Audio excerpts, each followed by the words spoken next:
Well, hey, welcome back. I'm Chris. I'm the pastor at Compass. Great to have you with me. This week, we had the first meeting of our new small group at my house. And just like the first time any group of people get together, there were people in the room who didn't really know each other very well.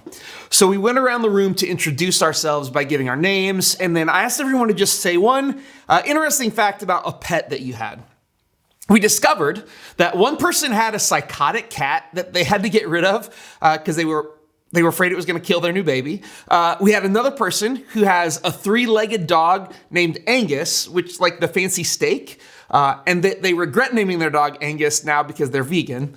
And then we also learned this, that my wife once had a gerbil that literally ripped its own tail off in order to escape from someone who was pinning it down. Now, when it was my turn, I just showed a nice picture of my dog Echo in a dress when she was doing a fashion show with my kids called Passion Paws. And for the record, you are probably well aware of this, but I'm going to use any excuse to talk about Echo that I can, show you pictures, because she's a gorgeous babe. Anyway, later on, I was thinking about how different the pet stories that my wife and I shared were. I mean, my pet story was this cute and cuddly doggy fashion show, and hers was this dark and brutal story of tail amputation. I was going for laughs, but Terry was going for gasps. And I realized that all of the pets and the pet stories that we've had over the years, that everyone in that room shared one story that would communicate something about themselves that they wanted people in the room to know. I, for example, wanted people to know that I'm tender and loving. Terry apparently wanted people to know that she has a dark past and is more dangerous than she looks. I don't know. I mean, all of us do this. It's impossible for every person that we meet to know our entire life story. And so in order to let people know what's most important about us, we present a few basic things that represent us the best. Now, maybe we might share an event from our past, how we were raised, the sports team we like, but we all share the stories that we think best represent us and our values to the world. The Bible does the same thing, particularly the Gospels that tell the story of Jesus. We don't have a record of everything that Jesus ever said, but we do have a record of what the Gospel writers thought was most important for us to hear in order to know who Jesus was and what mattered to him. I mean, did Jesus ever have a sprained ankle? Did he play sports? Did Jesus have seasonal allergies? We don't know these things because the gospel writers apparently didn't think that including them would communicate the things about Jesus that they thought were most important. I mean, we assume that because Jesus was human, that he went to the bathroom. But none of those events are recorded either, thankfully. So things were excluded or included on purpose. And that means that every story and action of Jesus that was reported in the Gospels was included for the purpose of showing people who Jesus was, how he lived, and what he taught. And this includes the stories of the miracles that Jesus did. And we're back in this miracles message series to talk just about that. Now, if the point was only to show that Jesus had the power to do miracles, you could throw in the stories of one or two miracles and call it a day. But in Matthew 8 and 9, we see this list of 9 miracles that Jesus performed, and they're almost all back to back, miracle after miracle after miracle. And in this message series, we're actually looking beyond the miracles that Matthew is reporting to find out why the miracle story was the one that got shared. And what is the important thing that Jesus wants about Jesus that Matthew wants us to learn from the stories that he shared? And so today we're looking at something that Jesus did in Matthew chapter 9, verse 20. It starts this way. Just then a woman who had suffered for 12 years with constant bleeding came up behind him. She touched the fringe of his robe, for she thought, if I can just touch his robe, I will be healed. Jesus turned around, and when he saw her, he said, "Daughter, be encouraged. Your faith has made you well." And the woman was healed at that moment. Okay, so this is a short little version of this story that we find in Matthew, but we find this woman who's been sick for over a decade. And she comes to Jesus believing that he can heal her. And she believes it so much that she doesn't even need to ask him to heal her. All she has to do is just touch his robe. And her faith, combined with his power, in that moment, actually does heal her. And while the miracle in this story is really clear, the complexity of this story actually runs much deeper. And so today we're going to look at the other gospel accounts of this same story, as well as the religious and historical context, so that we can get a better idea of why this miracle, of all of the miracles Jesus did, was a story that Matthew, Mark, and Luke thought was worth sharing. And as we do this, we're going to see a lot of takeaways about who Jesus is and how he sees people. So buckle up. First, I want to start with the account of this story in Mark's gospel. And interestingly enough, his account doesn't start with the woman, but it actually starts with a local religious leader. In Mark 5:22, it says that then a leader of the local synagogue, whose name was Jairus, arrived. When he saw Jesus, he fell at his feet, pleading fervently with him. "My little daughter is dying," he said. "Please come and lay your hands on her, heal her so she can live." Jesus went with him, and all of the people followed, crowding around him. So, synagogues were the center of religious and social life for Jewish people, particularly outside of Jerusalem where the temple was. The synagogue was not just a place where people would go to get religious instruction, but it was the hub of their community. And because of that, Jairus, a synagogue leader, he would have been well known in the community. He would have been someone who was held in high esteem as a leader and as an influencer, not the Insta style, but like the in-person style. He was a respected and important man. So when he comes to ask Jesus to heal his dying daughter, everybody gets up and they immediately go. But it's not just them. I mean, hearing that this important man's daughter is dying, a large crowd of people get up and they start to follow. And in this crowd of people, we find the main character of our story. And so Mark continues with his account in verse 22.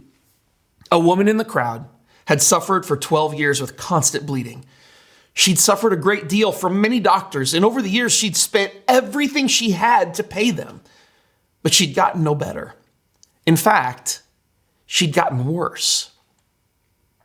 So we find the woman in the story of Matthew here in the crowd in Mark's account. And Mark describes the woman's illness in a lot more detail.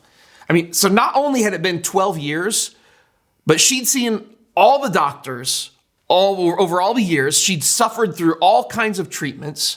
And in spite of spending literally everything that she had, none of those treatments worked. But this wasn't just a matter of physical suffering.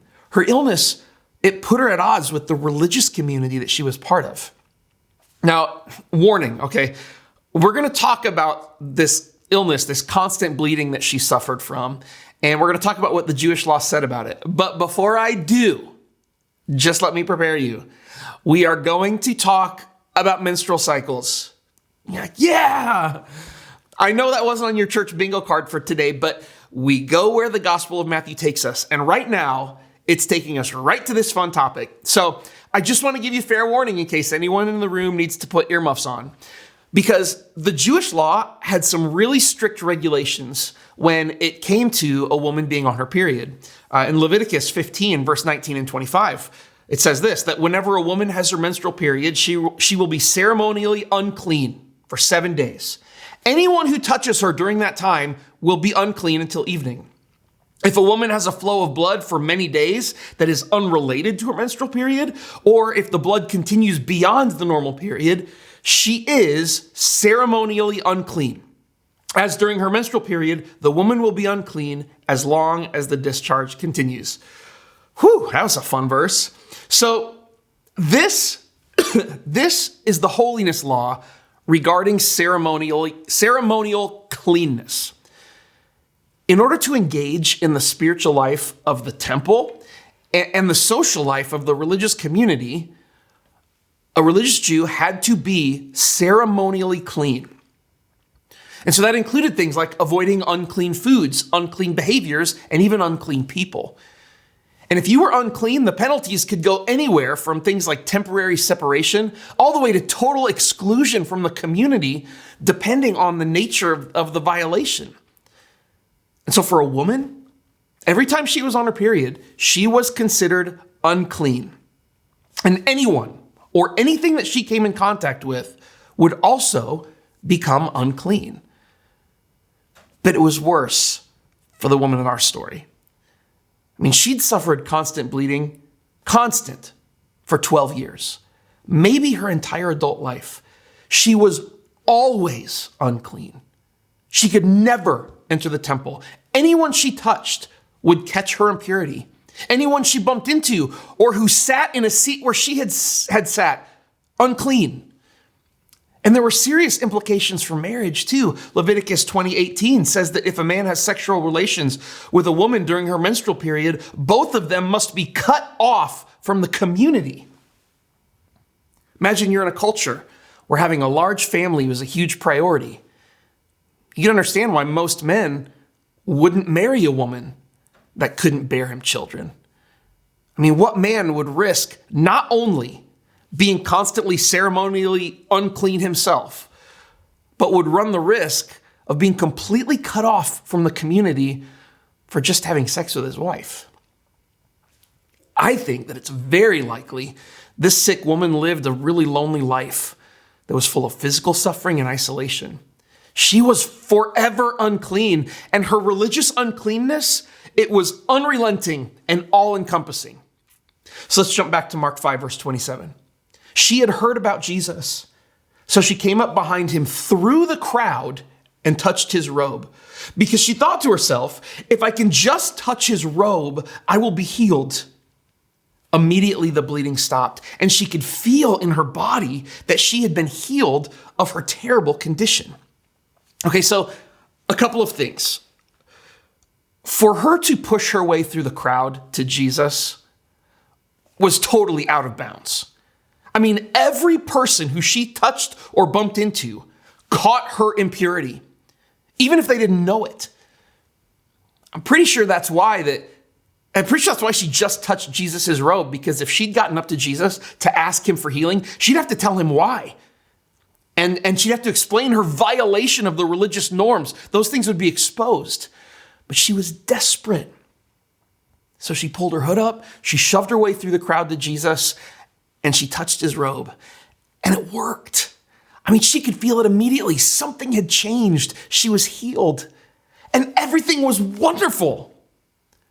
Until we see what happened in Luke's account. We're picking it up in Luke 8:45. Who touched me? Jesus asked. Everyone denied it. And Peter said, Master, this whole crowd is pressing up against you. But Jesus said, someone deliberately touched me, for I felt healing power go out from me. She thought she got away with it.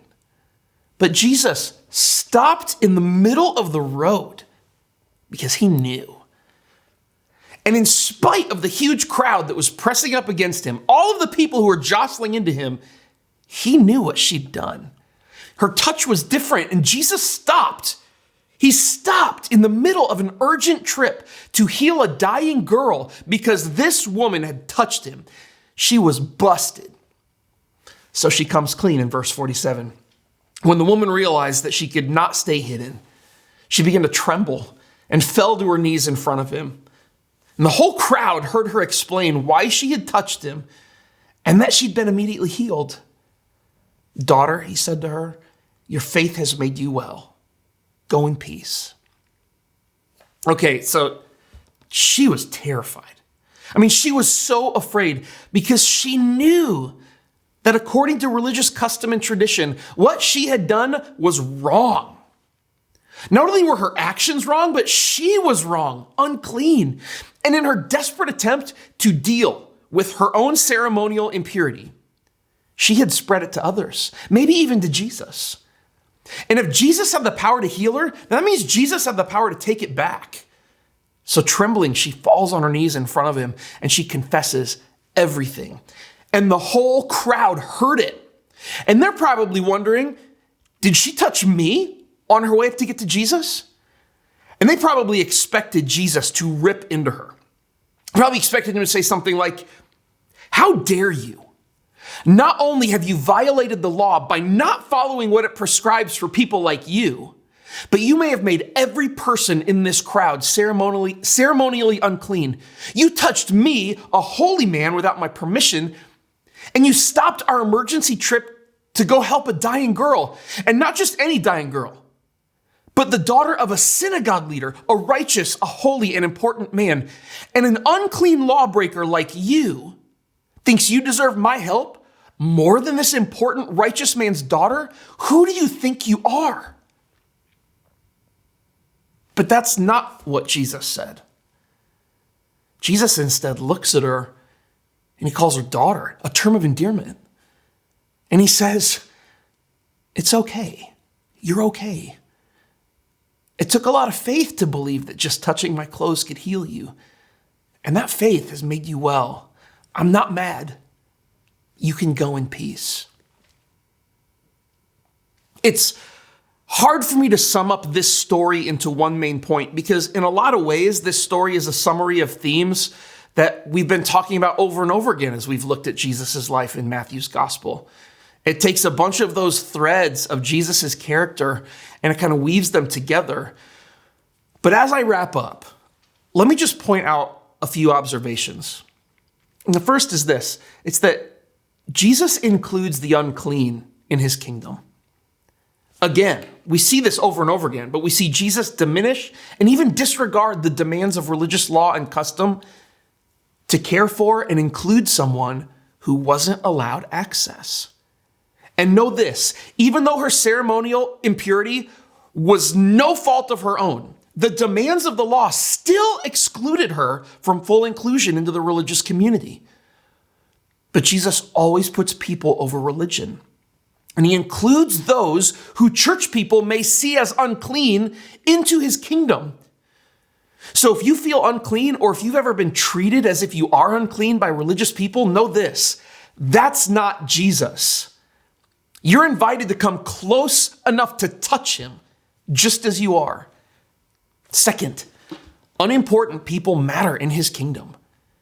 Jesus stopped on this urgent journey to heal an important man's daughter so that he could care for an unimportant and unclean woman. He paused in the middle of doing something crucially important for a holy person of honor in order to help an unclean, contagious person of shame. See, your importance and value to the world and to culture don't mean anything to Jesus. The amount of honor or shame that has been placed on you, or that even that you carry on your own, are completely irrelevant to him because everyone matters in his kingdom. And so if you feel unimportant because you have nothing to offer, or because of things that you regret, or because of labels people have put on you, Jesus still cares about you. And then finally, faith is the doorway into his kingdom. This woman didn't earn her way to Jesus by following the law. She was just desperate enough to believe that he could heal her. She had the faith to risk violating religious law and tradition in order to push her way into contact with him. And it wasn't her ceremonial purity, her religious observance, or doctrinal correctness. It was just faith in Jesus. Unclean people can have faith. Impure people can have faith. Sick and desperate people can have faith. And that's all Jesus requires. See, faith levels the playing field. In the kingdom of God, there are no righteous and unrighteous. There are no deserving or undeserving, no clean or unclean, just people who are on equal footing through faith in Jesus. And whether it's a little faith or a lot of faith, the faith you put in Jesus is the doorway into his kingdom for all of us. These are the important things the gospel writers wanted us to know. And that's why this story, out of all of the Jesus miracle stories, was one that was included in such detail. Because faith in Jesus is the simple way into his kingdom. And that faith works for the unclean and unimportant just as well as it works for the righteous and well-known. And that's a kingdom I want to be part of. One that's full of the diversity of the human experience, all of the good and all the bad, all of the clean and unclean, all of the messy and the complicated, and all of it redeemed by the love and the grace of Jesus. A kingdom where we're all equal under the cross, And we're all welcomed regardless of our status. A kingdom he's inviting us to build with him on earth as it is in heaven. And today, if you know you're not part of that kingdom, you're not a church person, a Bible person, a follower of Jesus, but you hear this and it's speaking to you because maybe you have felt unclean. Maybe you felt the label of unclean from religious people. Maybe you felt unimportant. Maybe you felt like God has more important things and more important people to deal with. I want to tell you today that Jesus is saying it's okay. You can come.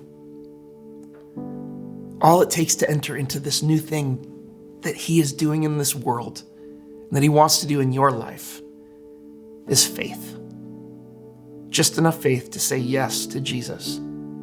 To say, I want to follow you. I want this life that you have for me. I want this kingdom that you have for me. I want this community that you have for me. Your uncleanness can't stop the kingdom of God. Your impurity, your unimportance, none of it matters to him.